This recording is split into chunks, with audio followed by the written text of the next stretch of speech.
There we go.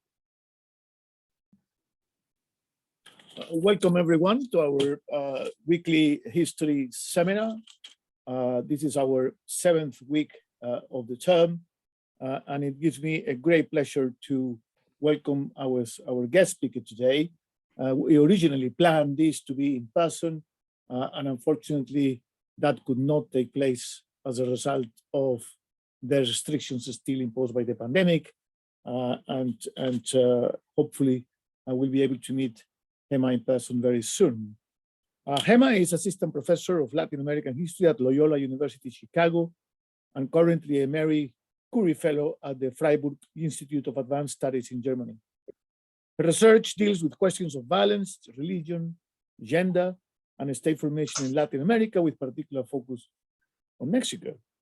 And she is the author of the book that she will be presenting here today, In the Vortex of Violence, Lynching, Extralegal Justice and the State in Post-Revolutionary Mexico, although she's also going to talk about a new project that engages with aspects of religion, as you see in the title of the topic. But the book was published by University of California Press and received an honorable mention book prize, the Conference of Latin American History.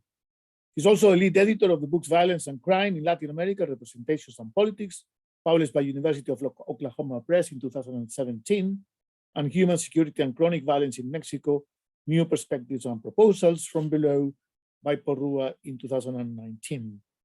Her work has been supported by several grants, including most recently Harry Frank Guggenheim Foundation Distinguished Scholar Award and a 2021 Mellon Emerging Faculty Leaders Award.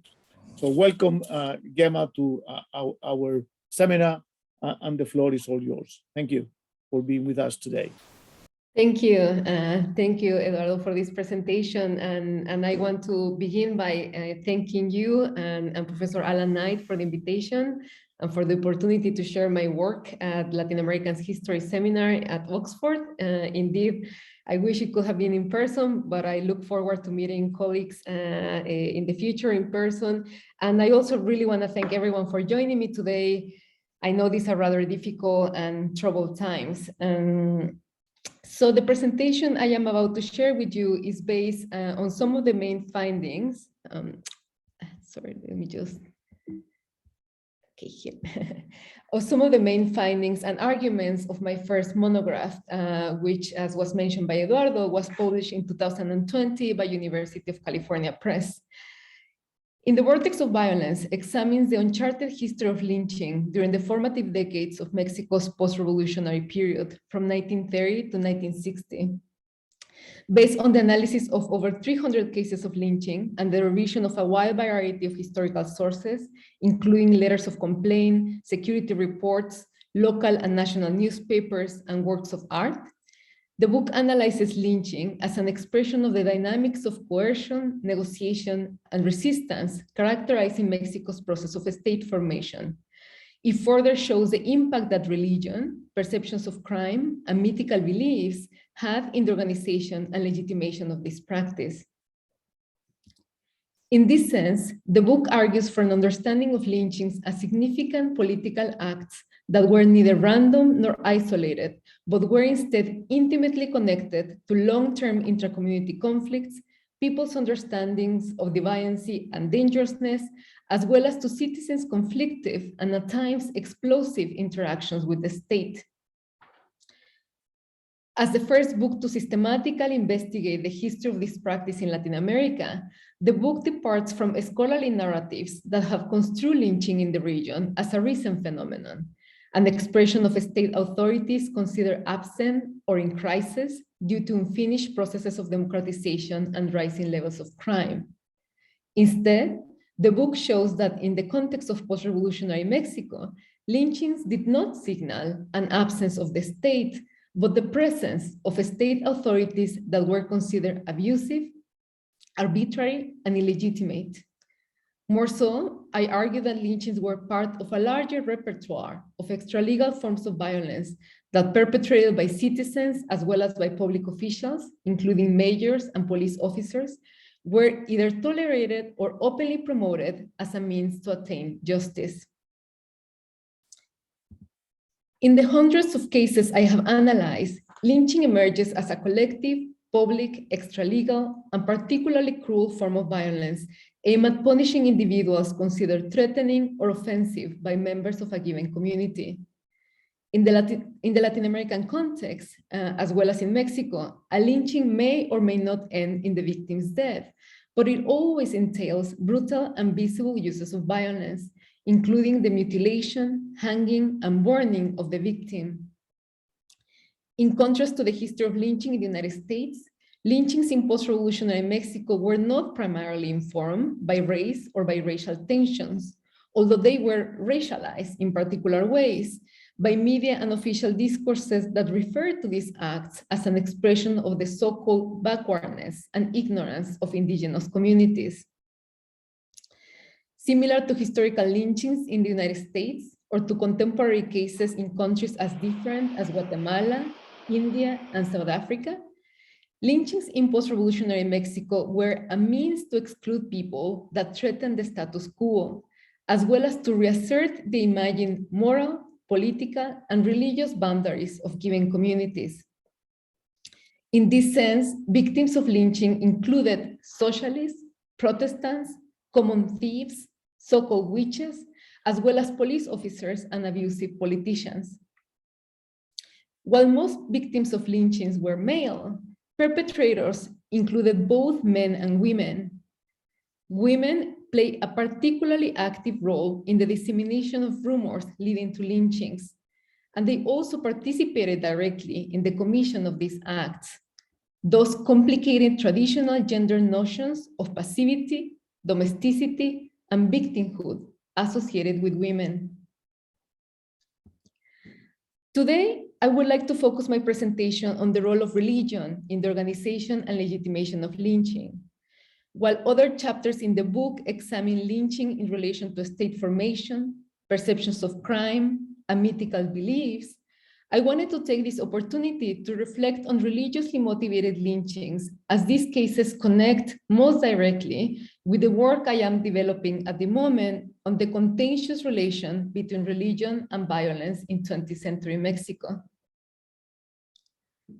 All the cases I will discuss took place after the end of the Cristero War, the religious conflict that pitted thousands of Catholic militants with anti-clerical revolutionaries. As such, these violent episodes illuminate the limits of the so-called modus vivendi reached between state and church after the end of this conflict. More so, they bring to the fore the internal divisions that existed within the clergy, as well as between ecclesiastical authorities and lay members of the church regarding the legitimacy of violence. As I will argue, the continuing occurrence of these lynchings throughout this period calls for an understanding of religious violence beyond the history of state-church relationships. In order to make sense of how religious beliefs and practices contributed to justify this spectacular and brutal form of violence, I argue that it is necessary to look at several interrelated dynamics that characterize Catholics' exercise of religion in post-revolutionary Mexico. The first refers to the importance that religious images, artifacts, and spaces had for Catholics' spiritual and ritualistic experience of the sacred, next to the deep sense of offense and outrage that acts of iconoclasm generated amongst the faithful. The second dynamic has to do with the Catholic Church promotion of a conservative and defensive ideology that rejected the influence of religious creeds and leftist ideologies considered foreign and threatening to the stability and internal cohesion of the community and the nation. This ideology, I argue, provided the basis to justify the lynching of communists, socialists, and Protestants in the name of Christ. The third relevant aspect of the religious experience in relation to lynching is the role that parish priests had in the spiritual, social, and political makeup of communities. as authority figures that bless the newborn and the dead, organize communal rituals and festivals, and form alliances with local elites, priests were instrumental in delineating the moral contours of the community and in shaping Catholics' predisposition towards violence. In order to develop these arguments, I will discuss three expressions of religiously motivated lynching. One, the lynching of impious individuals accused of stealing or desecrated religious images and spaces. Second, collective attacks against socialist teachers. And third, lynching and riots perpetrated against Protestants. I will divide the rest of my presentation in three sections following these different manifestations of mob violence. I will next conclude.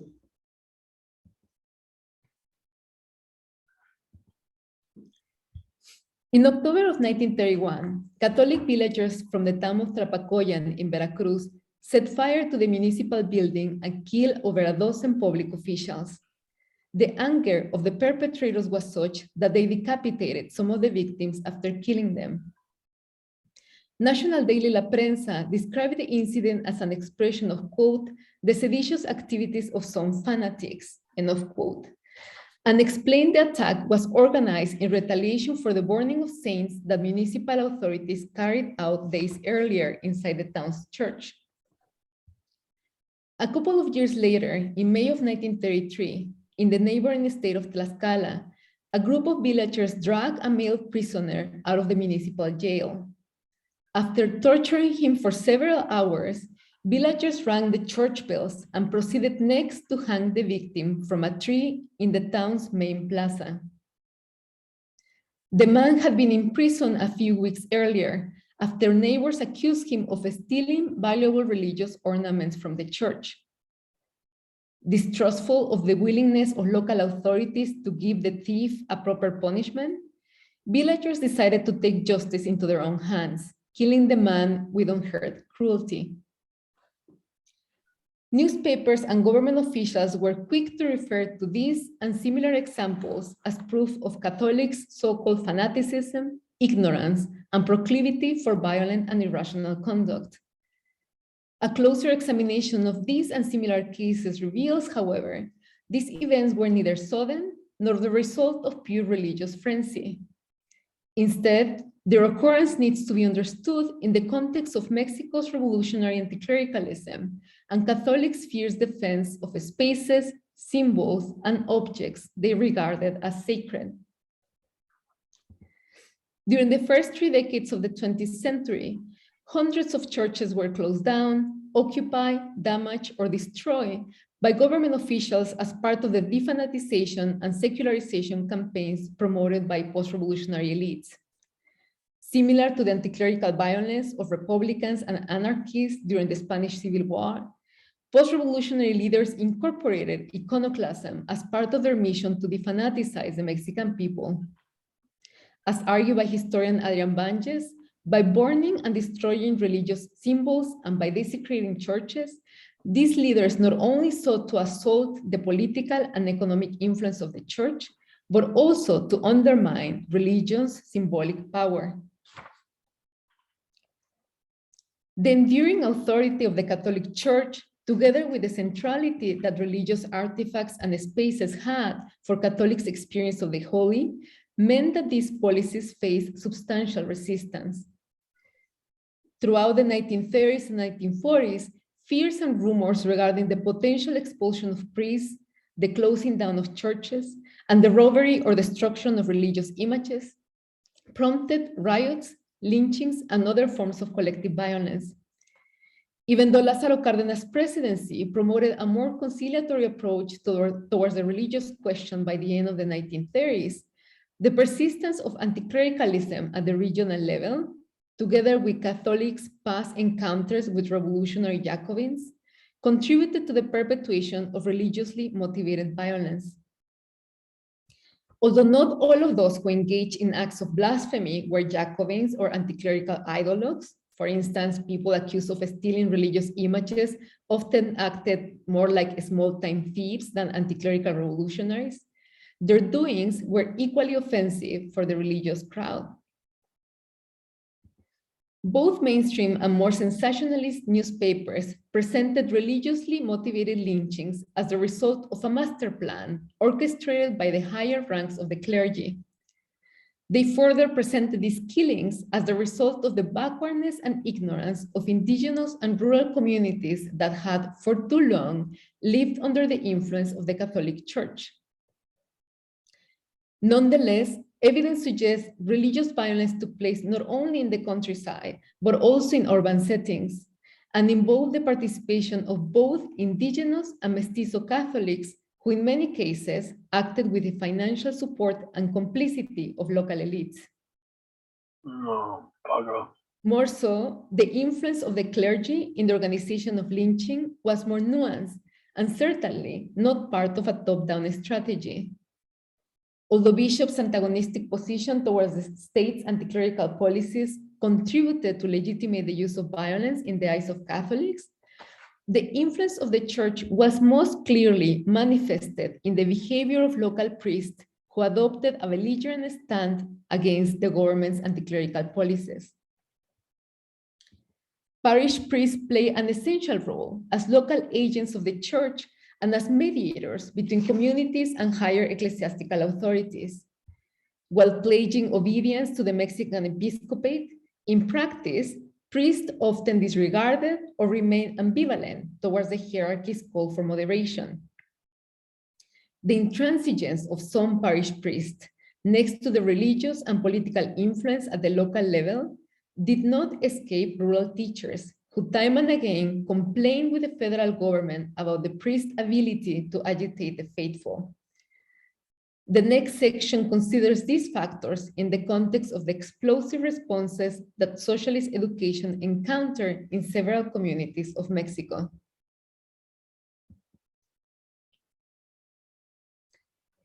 In July of 1934, the Mexican government announced the beginning of a new era of the revolution, an era in which revolutionary ideas would enter the consciousness of children and youth in order to fight the detrimental influence of conservative and clerical elements. The main battlefield for this new front of radical transformation would be public education, which from now on would be socialist in orientation and content. To the Catholic Church, the dangers presented by this new policy were evident. Socialist education was informed by an overt anti-clerical and anti-religious ideology and involved the state's interference in a realm, that of education, considered central for the church promotion of religious doctrine. More so, socialist teachers were in charge of promoting the government's land reform, and as such were often perceived by Catholics, including influential landowners, but also indigenous and mestizo peasants, as a threat to their so-called natural right to private property, as well as to local communities' long-lasting autonomy vis-a-vis the federal state. Equally problematic in the eyes of Catholics was the role of socialist teachers in the government's so-called defanatization campaigns, which included the removal of priests, the closing down of churches, and the organization of patriotic festivals meant to eclipse religious celebrations. As historian Mary Kay Vaughan, Ben Fallow, and others have suggested, teachers did not homogeneously embrace radical forms of anti-clericalism. Nonetheless, their image as official representatives of an anti-clerical state, together with the iconoclasm of a few Jacobin teachers, made them vulnerable to the hostility of Catholic mobs. Acts of iconoclasm left a particularly deep impression amongst Catholics who witnessed teachers and their young pupils destroy crosses, mutilate images of patron saints, and vandalize churches. In San Juan de Gracia, Michoacán, for instance, a local villager reported that the church was vandalized, with damages including, quote, a Christ without head and the body of the patron saint, San Jose, with only his feet left, end of quote. In Tabasco, former governor and fervent anti-clerical Tomás Garrido Canaval organized revolutionary festivals where people participated in the collective burning of saints and the defilement of religious images. And in this photograph, for instance, we can see Garrido Canaval with his supporters posing next to a figure of a crucified Christ with a cigarette on its mouth before a Burning of Saints ceremony. In several cases, such impious acts carried grave consequences. In the northwest state of Durango, for instance, 2 teachers who asked their students to deny the existence of God and to make other heretical pronouncements were found dead in the town's main plaza. The female teacher asked students to greet her by saying, "There is no God," while the male teacher told students that, quote, "He, peace on God." Sometime later, she was found naked, raped, and with her breasts mutilated. The male teacher was found castrated. On his body, the perpetrators left a note that in poor spelling said, quote, "So you do not go around pissing on God."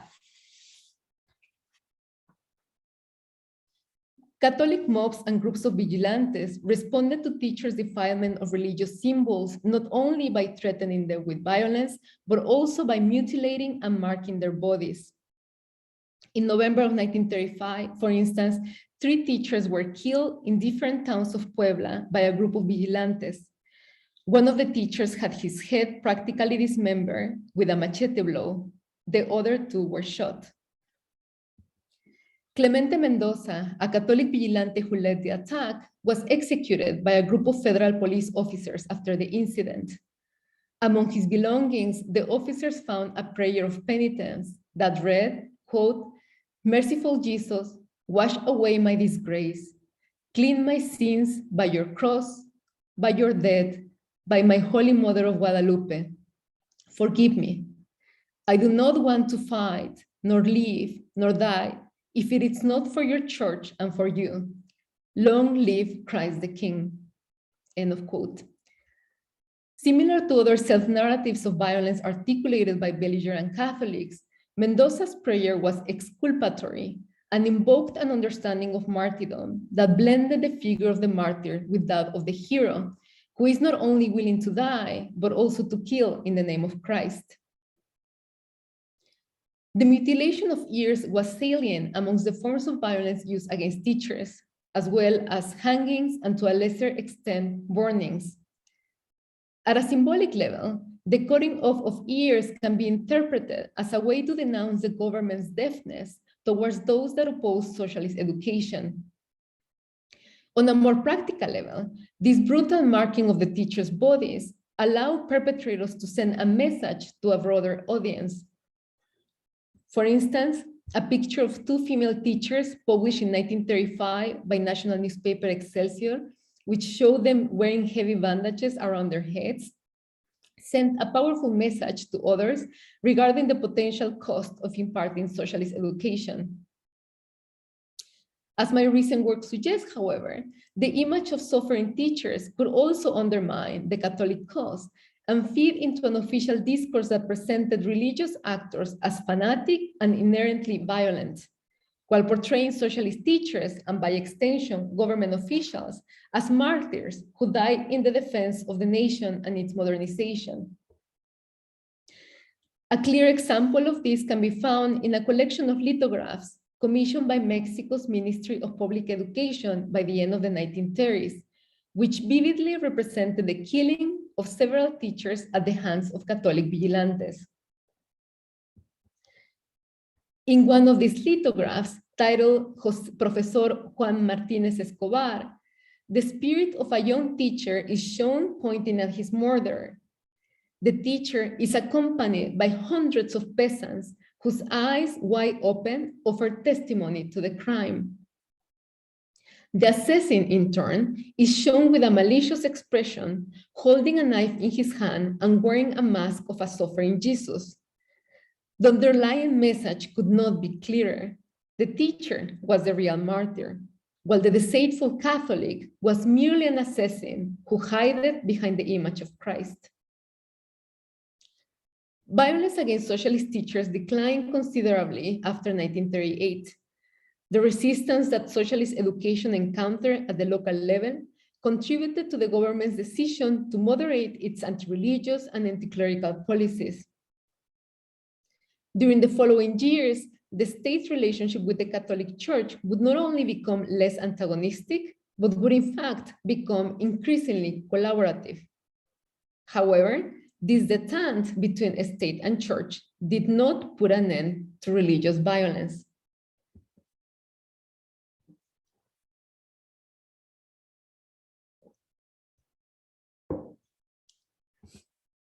On May of 1945, in a letter addressed to Mexico's President Manuel Ávila Camacho, evangelicals from the town of Acatzingo in Puebla denounced an attack orchestrated by a large group of Catholics.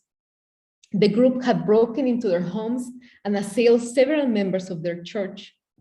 Amongst the victims was their minister, Leonardo Tamaris, who had been forced outside of his house in the middle of the night and had afterwards been shot in the town's plaza.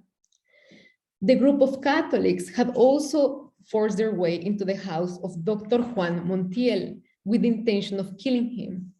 When they did not find him, they decided to kill Enrique Aguilar, a young man who worked for Montiel. Aguilar was struck with machetes and clubs, while Montiel's wife was undressed and forced out of her house. The Signese asked the president to intervene, as local authorities had done nothing to protect them. During the 1940s and 1950s, dozens of Protestants were lynched, harassed, and forced into exodus in different states of central and southern Mexico.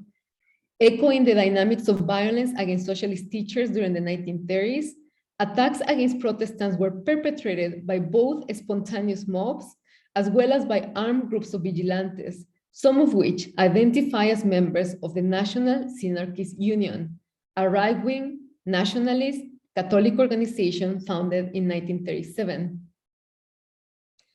Attacks against Protestants, together with the seeming impunity that followed them, need to be understood against the backdrop of the conservative tone promoted by President Manuel Ávila Camacho. Since the beginning of his presidency, Ávila Camacho made clear that the days of anti-clericalism and state-sponsored socialism were over. He openly expressed his Catholic faith and eliminated the constitutional clause that characterized the content of Mexico's public education as socialist. The new president also distanced himself from the progressive policies of the 1930s and promoted instead an anti-communist, nationalist, and conservative ideology. The Catholic Church had also changed during these years. From the mid-1930s onwards, the higher ranks of the clergy openly decried the use of violence as a means to defend religious freedom. This shift became even more pronounced during the 1940s as the battle against communism and the defense of the motherland against foreign influences provided new common ground for the Mexican state and the church. In addition to the battle against communism, the Mexican church engaged in a parallel struggle against Protestantism. As has been documented by historian Jael de la Luz Garcia, and most recently by historian Laura Pérez Rosales, Archbishop Luis María Martínez launched a nationwide campaign in defense of the Catholic faith during the 1940s. In his 1944 pastoral letter in particular, the Archbishop encouraged Catholics to counter the presence of, quote, Protestant sects that with their false doctrine and propaganda, as well as with their foreign ideologies, threaten Mexico's so-called authentic national religion. And it is worth mentioning here that anti-Protestant violence during these decades was not limited to Mexico, but was also present in countries like Colombia, Brazil, and Spain, suggesting a transnational history that remains to be studied. During the 1940s, Catholics took into their own hands Archbishop Luis María Martínez called to repel Protestants and their, quote, dangerous propaganda. On December of 1944, for instance, a crowd tried to lynch a group of Lutherans who were distributing flyers with information about the religious doctrine in the state of Guanajuato. Similarly, on May of 1945, a group of Catholic men and women threatened 3 young men in the neighborhood of Coyoacán in Mexico City. The young men were posting some posters in the streets which urged the Mexican people to renounce Catholic religion. As these cases make clear, Catholics rejected Protestants' dissemination of their religious beliefs. Although Catholicism continued to be Mexico's dominant religion, the marginal increase of Protestant faiths, together with the church official anti-Protestant discourse, heightened Catholics' animosities towards these religious minorities. Moreover, there existed long-term grievances accumulated against Protestantism within predominantly Catholic communities. As historian Kathleen McIntyre has suggested, Protestants had historically sided with political ideologies that were condemned by Catholics, such as liberalism and socialism, both of which encouraged secularization, social change, as well as the elimination of the Catholic Church corporate privileges. In the 1920s and 1930s, for instance, Protestants supported socialist education and land reform. They also approve of the state sanitation and anti-alcohol campaigns, which echo Protestants' pursuit of moral regeneration. Equally important, Protestants refused to participate in Catholic festivals and rituals that were contrary to their beliefs. The refusal to participate in such festivities was not only seen as an affront to Catholics' exercise of religion, but was also perceived as a source of danger to the unity and stability of the community. In telegrams and letters of complaint, Protestants demanded federal authorities to protect their lives against Catholic vigilantes who acted with the complicity of priests and local authorities. Their efforts, however, proved futile. The new ideological proximity between the Catholic Church and the post-revolutionary state, centered on nationalism, anti-communism, and the rejection of so-called foreign ideologies, meant that violence against Protestants could go unpunished.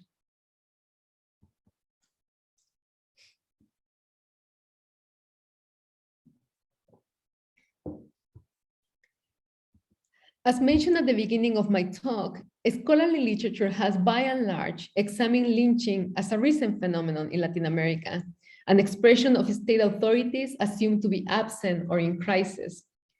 In this presentation, I have turned our attention to the longer history of this practice and reflected on the deeper cultural and political motivations behind it.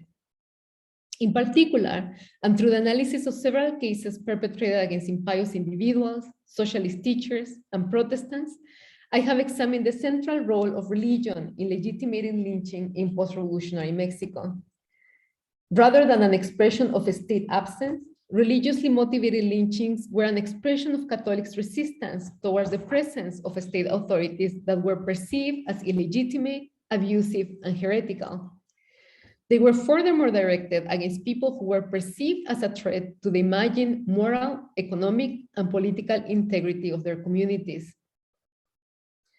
As persuasively argued by scholars such as Scott Appleby and William Kavanaugh, defenders of the modern liberal state have commonly equated religion with irrationality and backwardness. In the Mexican context, government officials and mainstream newspapers articulated a discourse centered on the so-called fanaticism, ignorance, and violent proclivities of Catholics. This discourse obscured the political dimensions of Catholic belligerent actions and the ways in which these lynchings were either directly or indirectly supported by local authorities that time and again proved incapable or unwilling to stop these acts of violence. In order to understand how lynching and violence more broadly could be justified in the name of religion, it is necessary to underscore the ways in which Catholics' religious experience was shaped by both spiritual and political concerns in post-revolutionary Mexico, including the defense of religious images, artifacts, and spaces considered sacred, the prevalence of a conservative and defensive worldview that rejected the influence of ideologies considered foreign or destabilizing, and the role of parish priests in the spiritual, social, and political makeup of communities. The persistence of religiously motivated lynchings throughout these years, including during the decades considered the pinnacle of the closer collaboration between the state and church, highlights the importance of understanding religious violence beyond the realm of state-church relationships, by recognizing instead the weight of intra-community conflicts and the divisions that existed between Catholic believers and the church hierarchy. Violence was and continues to be at the center of the religious experience in Mexico. Anti-Protestant violence and threats of expulsion against Protestant minorities have a long history in Mexico, as well as in Brazil and Colombia, and continue to be widespread in several states of central and southern Mexico. And in the present-day context, lynchings and riots organized against people accused of stealing religious images and artifacts continue to occur in countries like Mexico, Guatemala, and Bolivia. Today, as in the past, perpetrators of religious violence are often presented in media and official discourse as fanatic, irrational, and backward. Such representations foreclose an understanding of the cultural and political dimensions that shape the legitimacy and morality of violence. If we are to understand why and under what historical conditions religion contributes to legitimate violence, we ought to analyze both the symbolic and political registers in which religious violence operates. Only then will we be able to elucidate the ways in which faith-based communities can contribute to identify religious violence, prevent it, and work towards more peaceful societies. Thank you. Thank you very much, Gema. Very illustrative, and we have plenty of time now for discussion.